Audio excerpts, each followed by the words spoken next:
আসসালামু আলাইকুম এভরিওয়ান, আশা করি সবাই অনেক অনেক অনেক অনেক ভালো আছেন। আজকে আরেকটা ব্র্যান্ড নিউ ভিডিওতে আপনাদের সাথে আলোচনা করব খুবই ইন্টারেস্টিং একটা কনসেপ্ট নিয়ে। সেটা হচ্ছে অ্যামাজনের gross profit margin. Very very important, যেটা আসলে ইগনোর করার কোনো সুযোগ নাই। এবং এই গ্রস প্রফিট মার্জিন কনসেপ্টে অনেকেই অনেক ভুল ধারণা পোষণ করেন। সো আজকে ইনশাআল্লাহ চেষ্টা করব সেটার একটা ব্রেকডাউন আপনাদের সামনে উপস্থাপন করার। তো চলুন আর দেরি না করে আমরা আজকের আলোচনায় চলে আসি।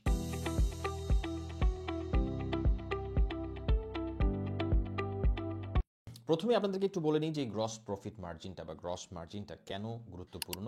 অ্যামাজনে আপনি যখন প্রোডাক্ট সিলেক্ট করবেন, সব থেকে ইম্পর্টেন্ট বিষয় হচ্ছে প্রোডাক্টটাকে প্রফিটেবল রেটে ভ্যালিডেট করা, যেটাতে ম্যাক্সিমাম সেলাররা যথেষ্ট ভুল করে থাকেন।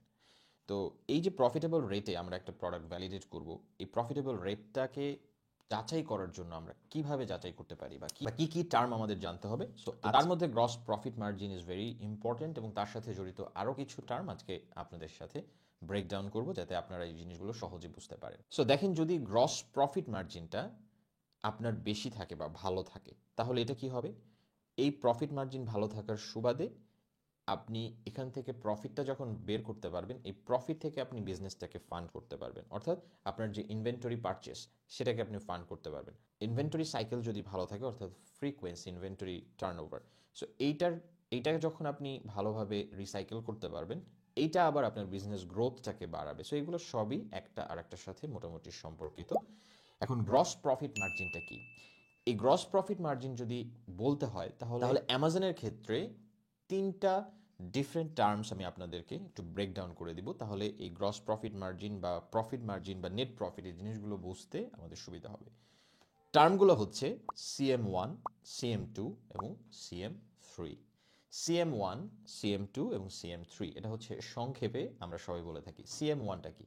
CM1 হচ্ছে কন্ট্রিবিউশন মার্জিন 1, তারপরে কন্ট্রিবিউশন মার্জিন 2 এবং যথারীতি কন্ট্রিবিউশন মার্জিন 3। কন্ট্রিবিউশন মার্জিন 1টা কি?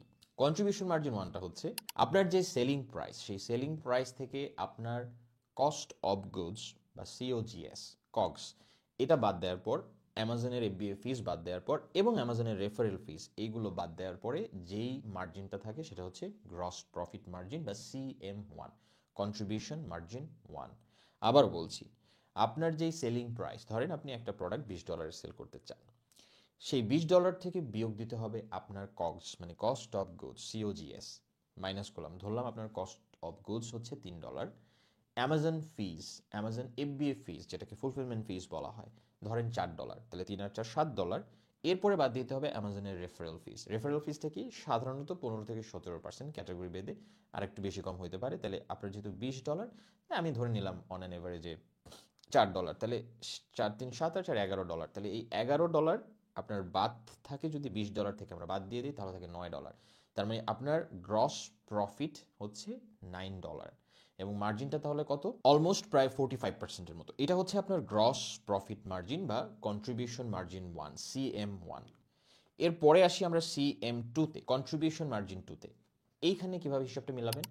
Contribution margin 2 is equal to CM1, মানে contribution margin 1 minus Amazon advertising cost, অর্থাৎ আপনার PPC হোক বা অ্যামাজনের আদার অ্যাডভার্টাইজিং আপনার প্রোডাক্টের জন্য যদি করে থাকেন, মানে যে কোনো advertising cost, minus storage cost, minus returns refunds, এইসব রিলেটেড কস্ট, অথবা কোনো ড্যামেজ রিলেটেড কস্ট। সো এই জাতীয় কস্টগুলোকে মাইনাস করে আপনার থাকবে কন্ট্রিবিউশন মার্জিন 2, CM2।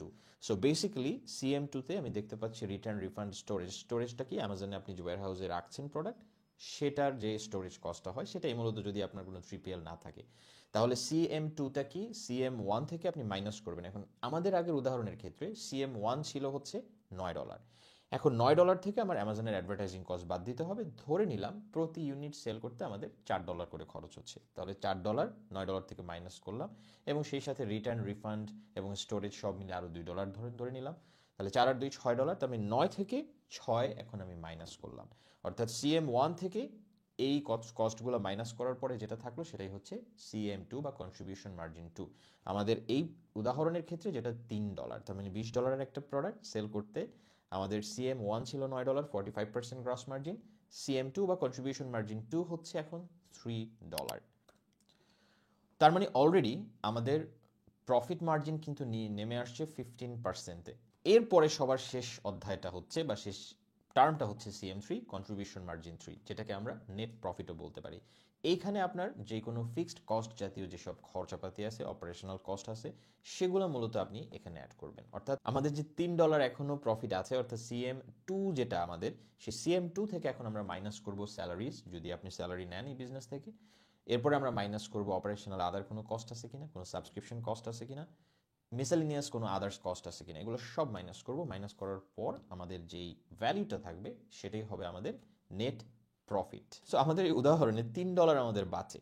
তো একটা ইউনিট থেকে আসলে স্যালারি আমি ধরে নিলাম, যদি আমি 50 সেন্ট স্যালারি হিসেবে আমি নেই এবং আমার আদার্স অপারেশনাল কস্টে যদি $1 খরচ হয়, প্লাস মিসেলিনিয়াস আমি ধরলাম মোটামুটি সব মিলে $1 গেল, তাহলে আমার $1.5 যদি খরচ হয়, হিসেব অনুযায়ী আমার $1.5 থাকে প্রফিট, মানে নেট প্রফিট। তার মানে প্রতিটা ইউনিট সেল করাতে $1.5 আমার নেট প্রফিট থাকে বা CM3 থাকে। অ্যাগেন এখানে যে উদাহরণটা ব্যবহার করছি পুরোই হাইপোথেটিক্যাল এক্সাম্পল, এটাকে কেউ স্ট্যান্ডার্ড বা বেঞ্চমার্ক ধরবেন না, এটা জাস্ট উদাহরণ, আপনাদের বোঝানোর সুবিধার জন্য এই টার্মগুলো ব্যবহার করা। তাহলে আজকের এই আলোচনায় আপনারা গ্রস প্রফিট মার্জিন বুঝতে পারলেন এবং তিনটা ডিফারেন্ট CMs, অর্থাৎ কন্ট্রিবিউশন মার্জিন 1, কন্ট্রিবিউশন মার্জিন 2 এবং কন্ট্রিবিউশন মার্জিন 3, এই তিনটা টার্ম সম্পর্কে মোটামুটি একটা আইডিয়া আপনারা পেলেন। এখন আপনার প্রশ্ন হতে পারে যে গ্রস প্রফিট মার্জিন কত হতে পারে আর আমার নেট প্রফিট কত হতে পারে বা কত হওয়া উচিত, স্ট্যান্ডার্ড কতটুকু। গ্রস মার্জিন কোনোভাবেই 33%-এর নিচে অ্যালাউ করা যাবে না। 33% লোয়েস্ট, এর যত উপরে করতে পারেন তত আপনার জন্য ভালো।